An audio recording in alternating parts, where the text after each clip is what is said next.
अच्छा स्टूडेंट, आज हम पढ़ेंगे the capital budgeting process. Capital budgeting कहते किसे हैं?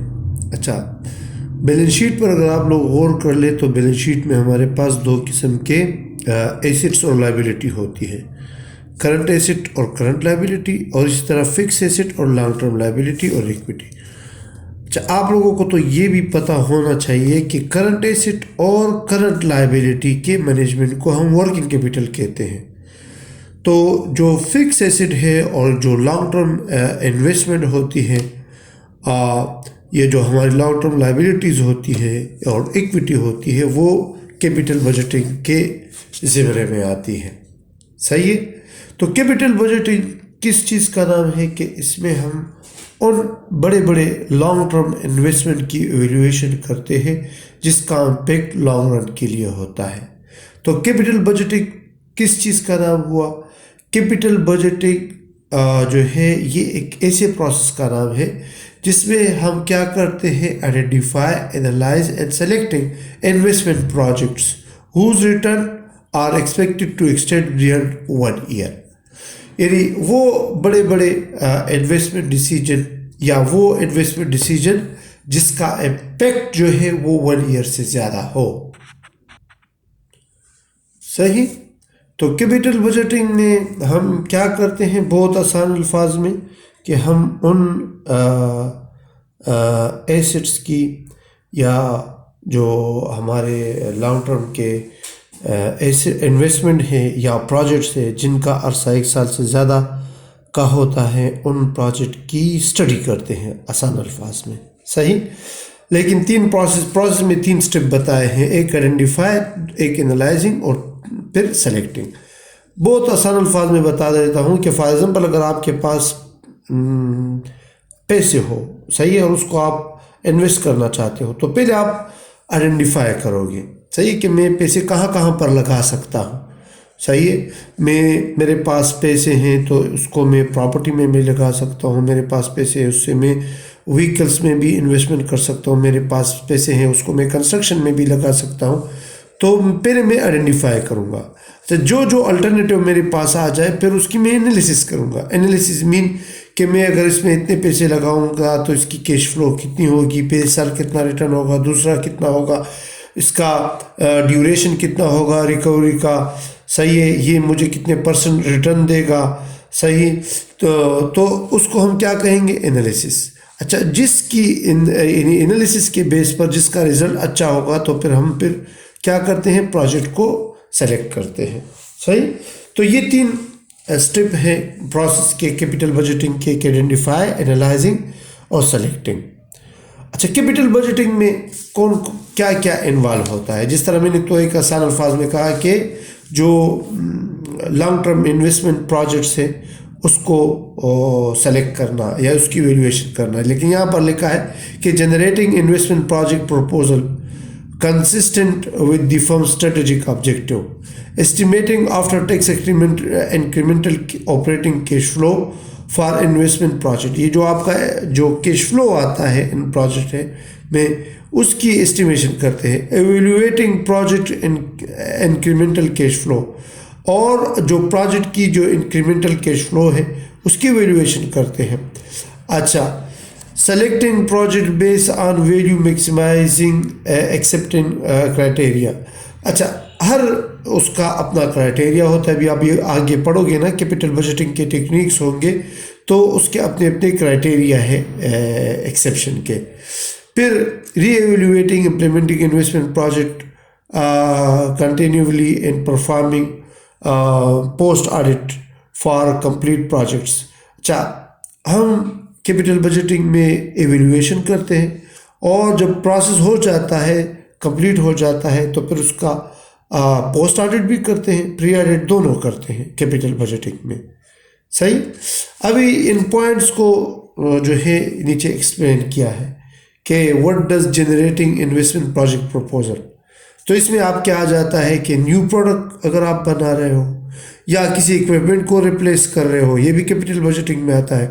रिसर्च एंड डेवलपमेंट जो है ये भी कैपिटल बजटिंग में आता है, जनरेटिंग इन्वेस्टमेंट प्रोजेक्ट्स में। ये जो ऊपर आपने पॉइंट्स पढ़े ना 1 2 3 4, अभी इसकी एक्सप्लेनेशन है। सही। एक्सप्लोरेशन भी आ जाता है, और other for example safety relating और पोल्यूशन कंट्रोल डिवाइसेस वगैरह अगर आपने लगाने हो। अच्छा, दूसरा पॉइंट इसमें था कि estimating project after incremental operating cash flow. अच्छा, कैश फ्लो जो है ये बहुत ही इम्पोर्टेंट है। यानी आप सिर्फ ये नहीं है कि आप प्रोजेक्ट को सेलेक्ट कर लो, नहीं, आप लोगों ने पूरे कैश फ्लो की एस्टिमेशन करनी है कि एक प्रोजेक्ट आपने लगा लिया तो उसके लिए इनिशियली कितना पैसा रिक्वायर होगा, और फिर इसमें ऑपरेशन के लिए कितना पैसा मज़ीद अगर आप उसमें इंक्रीमेंट करोगे, इजाफा करोगे, तो वो पैसा कितना रिक्वायर होगा। तो पूरा आप लोग क्या एक प्रोफार्मा बनाओगे, प्रोफार्मा मीन के एस्टिमेटेड कैश फ्लो स्टेटमेंट बनाओगे, सही है। और उसके लिए पहले से आप लोगों ने, यानी उसके जो ऑपरेशन होंगे बिजनेस के, पहले से उसके लिए आपने उसके हेड्स आपने सेलेक्ट करने होंगे कि ये पैसा कहाँ से आएगा और इसको हम कहाँ से पर लगाएंगे। जिस तरह आपके आप जो आप लोगों ने सीखा है ना कि जो बजट बनता है जिसमें पहले से देख, तो ये फॉर एग्जांपल मेरे साथ एक प्रोजेक्ट है, और एक प्रोजेक्ट नहीं, मेरे पास 2-3 प्रोजेक्ट है, तो उस प्रोजेक्ट की मैं क्या करूँगा, कंपैरेटिव स्टडी करूँगा, सही है। अच्छा, और मैं अंदाज़ा लगाऊंगा कि हर एक प्रोजेक्ट के लिए कितना कैश रिक्वायर होगा, सही है। अच्छा, ये तो आप लोगों के खैर कोर्स का हिस्सा नहीं है, लेकिन फिर भी मैं थोड़ा सा आपको बता दूं कि आपके लिए इब्तिदाई कितना कैश रिक्वायर होगा, फिर उसमें इंक्रीमेंट कितना होगा, तो उसके लिए भी बाकायदा स्टेटमेंट बनती है। अच्छा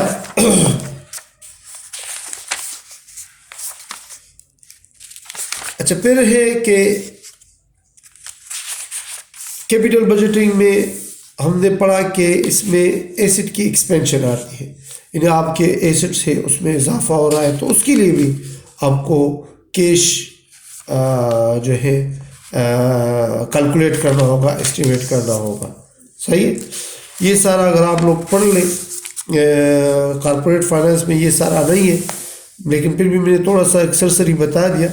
आपके कॉर्पोरेट फाइनेंस में इसके टेक्निक है, और टेक्निक जो है वो चैप्टर नंबर 13 में विनहर के बुक से शुरू होते हैं। ये कॉर्पोरेट फाइनेंस स्टूडेंट्स के लिए ये कैपिटल बजटिंग टेक्निक आप लोगों की कोर्स में हिस्सा है।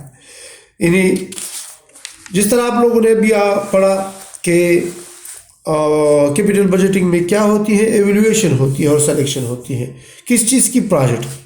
अभी इन एवेल्यूएशन के लिए, इस एनालिसिस के लिए आप मुख्तलिफ टेक्निक इस्तेमाल करते हो, सही। पे बैक पीरियड है हमारे पास, इंटरनल रेट ऑफ रिटर्न है, नेट प्रेजेंट वैल्यू है, प्रॉफिटेबिलिटी इंडेक्स है। इसके अलावा कुछ और बुक में आपको मज़ीद 2 टेक्निक मिलेंगे, डिस्काउंटेड बैक पीरियड मिलेगा, इसके अलावा आपको एवरेज अकाउंटिंग रेट मिलेगा, सही है। तो ये मुख्तलिफ किस्म के टेक्निक है, सही। अच्छा, तो हमारे पास ये पे बैक पीरियड जो है ये किस में आता है, ये नॉन डिस्काउंटेड कैश फ्लो में आता है, सही। जबकि डिस्काउंटेड कैश फ्लो में फिर internal rate of return, net present value, profitability index आता है। अभी पे बैक पीरियड क्या है, मुख्तसर समझ ले, इस पर फिर मैं क्वेश्चन करूंगा, पहले इसके कॉन्सेप्ट समझ ले। आज के इस लेक्चर में आप लोग सिर्फ कॉन्सेप्ट समझोगे। पे बैक पीरियड का मतलब ये है कि एक प्रोजेक्ट में पैसे इन्वेस्ट करता हूँ तो वो कितने मुद्दत में ये पैसे मुझे वापस करेगा, सही है। तो इसको हम क्या कहते हैं, पे बैक पीरियड। देख, डिफिनीशन आपको अवेलेबल है यहाँ पर, the period of time required for the cumulative expected cash flow from investment project to equal the initial cash outflow। यानी आपने जो पैसे लगाए हैं वो कितने मुद्दत में रिकवर होंगे। तो दूसरा कंसेप्ट है इंटरनल रेट ऑफ रिटर्न। एक प्रोजेक्ट में आप पैसे लगा रहे हो और वो प्रोजेक्ट आपको कुछ रिटर्न दे रहा है, सही। तो वो फॉर एग्जांपल एक प्रोजेक्ट इसकी समझ एक साल के प्रोजेक्ट से आ जाती है कि एक प्रोजेक्ट में मैंने 100 रुपये लगाए और उसने मुझे 110 रुपये वापस दिए एक साल में। तो देखिए इस प्रोजेक्ट में मैंने कितने कमाए, 10% कमाए। तो ये 10% इसका इंटरनल रेट ऑफ रिटर्न होता है। तो ये तो मैंने सिंपल एग्जांपल दी। यहाँ पर आपको मल्टीपल ईयर के लिए प्रोजेक्ट मिलेंगे और उसको कैलकुलेट करने के लिए फिर हम इंटरनल रेट ऑफ रिटर्न के मॉडल इस्तेमाल करेंगे। सही है। अभी मैं मॉडल आपको नहीं बता रहा हूँ, अभी मैं सिर्फ कॉन्सेप्ट बता रहा हूँ कि इंटरनल रेट ऑफ रिटर्न क्या है, कि प्रोजेक्ट आपको कितने % रिटर्न दे रहा है। सही। नेट प्रेजेंट वैल्यू दूसरा कंसेप्ट है। नेट प्रेजेंट, देख नाम से जाहिर है कि net present value. Net present value का मतलब ये है कि एक प्रोजेक्ट में आप इन्वेस्टमेंट कर रहे हो तो वो आपको एक एस्टिमेशन देता है कि आने वाले वक्त में पहले साल ये इतने पैसे देगा, दूसरे साल इतना, तीसरे साल इतना। तो जो फ्यूचर में जो पैसे आपको मिलते हैं उसकी आज अगर आप उसको एक ख़ास रेट से डिस्काउंट कर ले तो उसकी आज क्या कीमत होगी। तो आज की कीमत को हम क्या कहते हैं, नेट प्रेजेंट वैल्यू। आज की कीमत को हम क्या कहते हैं, नेट प्रेजेंट वैल्यू। अच्छा, फिर है प्रॉफिटेबिलिटी इंडेक्स। अच्छा, प्रॉफिटेबिलिटी इंडेक्स ये है ना कि बहुत ही आसान अल्फाज में कि अगर हम 1 रुपये के हिसाब से रिटर्न देख ले तो 1 रुपये के मुकाबले में आपको कितना रिटर्न मिल रहा है।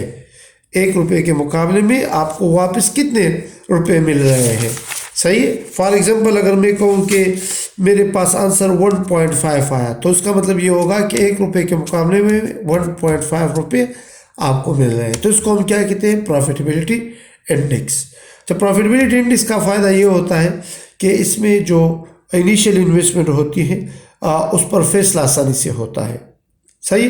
तो ये सारी टेक्निक जो है इस पर हम न्यूमेरिकल करेंगे इंशाल्लाह नेक्स्ट क्लास में। तो आप लोग रेडी हो रहो इसके लिए।